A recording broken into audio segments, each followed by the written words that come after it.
বন্ধুরা, সবার প্রিয় বাঙালির কিচেনে তোমাদের স্বাগত। আশা করি তোমরা ভালো আছো। আজ তোমাদের কাছে আমি নিয়ে এসেছি নতুন একটা খাস্তা মুচমুচে রেসিপি। কেবলমাত্র 1 কাপ আটা দিয়ে তোমরা খুব সহজেই এটা বাড়িতে তৈরি করে নিতে পারবে। আর এটা খেতে এতটাই খাস্তা মুচমুচে যে বাড়ির সকলেই এটা চায়ের সঙ্গে খুবই পছন্দ করবে। আর তুমি এটা বাচ্চাদের টিফিন বক্সেও দিতে পারো। এটা বানানোর জন্য বিশেষ কিছু উপকরণও তোমার প্রয়োজন হবে না। তাহলে চলো রেসিপিটা শুরু করা যাক। এখানে আমি একটা বড় মাপের পাত্র নিয়েছি। পাত্রের মধ্যে নিয়েছি 1 কাপ পরিমাণ গমের আটা। এরপর আমি এর মধ্যে দিয়ে দিচ্ছি সামান্য পরিমাণ লবণ, কিছুটা কালো জিরে। পরে এই সমস্ত ড্রাই উপকরণগুলো একটু ভালো করে মিক্সড করে নেব। এরপর এর মধ্যে দিয়ে দেব 1 টেবিল স্পুন পরিমাণ তেল। তেলটা আটার মধ্যে দিয়ে খুব ভালো করে আটাটার সঙ্গে তেলটাকে মিক্সড করে নেব। তোমরা দেখতেই পাচ্ছ আমি আটার সঙ্গে তেলটা খুব ভালো করে মিক্সড করে নিয়েছি। এরপর আমি এখানে নিয়েছি 1 কাপ মতো নর্মাল জল। এই জলটা আমি আটার মধ্যে অল্প অল্প পরিমাণ দিতে থাকবো আর আটাটাকে মিক্সড করে নেব, মানে আটার একটা লেচি তৈরি করে নেব। একসঙ্গে বেশি পরিমাণ জল দিয়ে দেবে না, তাহলে আটা লেচিটা নরম হয়ে যেতে পারে। এখানে আটা লেচিটা আমাদের একটু শক্ত করে গুলে নিতে হবে, তাহলে নাস্তাগুলো খুবই মুচমুচে তৈরি হবে। তোমরা দেখতেই পাচ্ছ আমি আটাটাকে খুব সুন্দরভাবে একটা লেচি তৈরি করে নিয়েছি। এরপর এটাকে আমি কিছুক্ষণের জন্য রেস্টে রেখে দেব। তো আমি এই পাত্রটাকে একটা প্লেট দিয়ে ঢেকে দিচ্ছি। এটা আমি 15 থেকে 20 মিনিট রেস্টে রেখে দেবো। 15 থেকে 20 মিনিট হয়ে গেছে। আমি আবার দেখো ঢাকা খুলে নিয়েছি। ঢাকা খুলে নেওয়ার পরে এটাকে আর একবার আমি হাতে করে দলে নেব। এরপর বড় লেচিটা থেকে ছোট ছোট পিস করে আমি 3টে লেচি বানিয়ে নিয়েছি।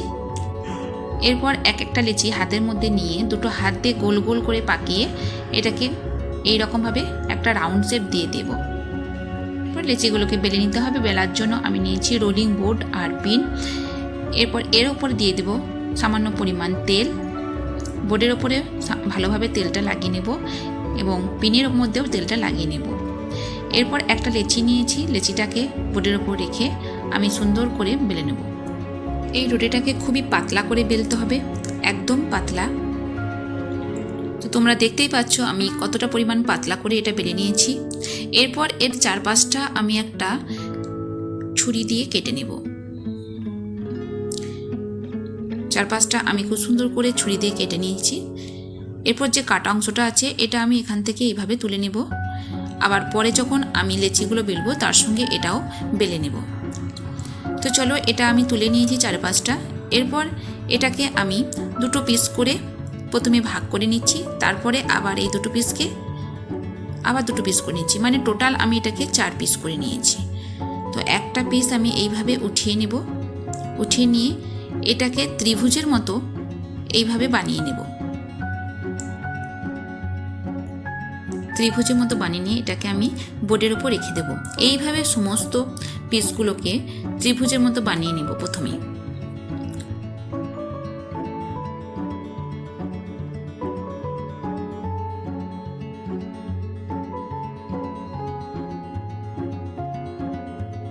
সব পিসগুলোকে আমি ত্রিভুজের মতো বানিয়ে নিয়েছি। এরপর হাতে নিয়েছি একটা কাঁটা চামচ। কাঁটা চামচের দ্বারাই এর ওপরে এইভাবে হালকা হালকা করে ছিদ্র করে দেব।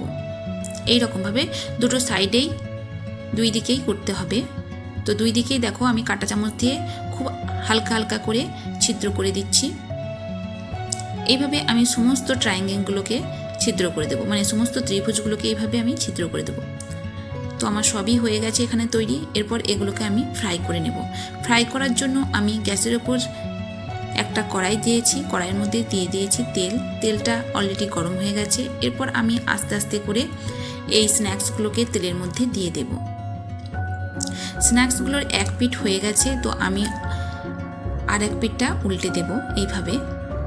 এইভাবে নেড়ে চেড়ে একদম মিডিয়াম থেকে লো ফ্লেমে এটাকে ফ্রাই করে নেব। এখানে আমি এগুলোকে ফ্রাই করার জন্য বেশি কিন্তু তেল ব্যবহার করিনি। তোমরা চাইলে আর একটু বেশি পরিমাণ তেল এখানে দিতে পারো। এটা দেখো একদম ডিপ ফ্রাই হয়ে গেছে। তো আমি এটাকে এরপর প্লেটের মধ্যে তুলে নিচ্ছি। সমস্ত স্ন্যাক্সগুলো আমার ফ্রাই করা হয়ে গেছে। এরপরে আমি এই বাটার পেপারটাকে সরিয়ে দেবো এখান থেকে।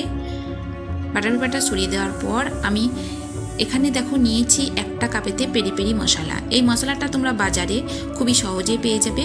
তো এই পেরি পেরি মশলাটা আমি এই স্ন্যাক্সগুলোর উপরে একটু ছিটিয়ে দেব। এইভাবে দিয়ে দিয়ে স্ন্যাক্সগুলোকে খুব ভালো করে পেরি পেরি মশলার সঙ্গে মাখিয়ে নেব। আমি এখানে 1 টেবিল স্পুন পরিমাণ পেরি পেরি মশলা নিয়েছিলাম। স্ন্যাক্সগুলো গরম অবস্থাতেই তোমাদেরকে পেরি পেরি মশলাটা স্ন্যাক্সের গায়ে লাগাতে হবে। চলো তাহলে এই রেসিপিটা আমার একদম তৈরি হয়ে গেছে, আমি প্লেটের মধ্যে এটা সার্ভ করে নিই। তোমরা এই রেসিপিটা বাড়িতে তাড়াতাড়ি বানিয়ে ফেলো, কারণ এই রেসিপিটা বানানোর জন্য বেশি ইনগ্রেডিয়েন্টস লাগবে না, মানে বেশি উপকরণও লাগবে না আর বেশি টাইমও লাগবে না। আর বাড়িতে সকলেই এটা খুবই পছন্দ করবে, খুবই তৃপ্তি করে খাবে। আর আমার রেসিপি যদি তোমাদের ভালো লেগে থাকে তাহলে তোমরা আমার ভিডিওকে লাইক করো, শেয়ার করো আর আমার চ্যানেলকে সাবস্ক্রাইব করো। Thank you.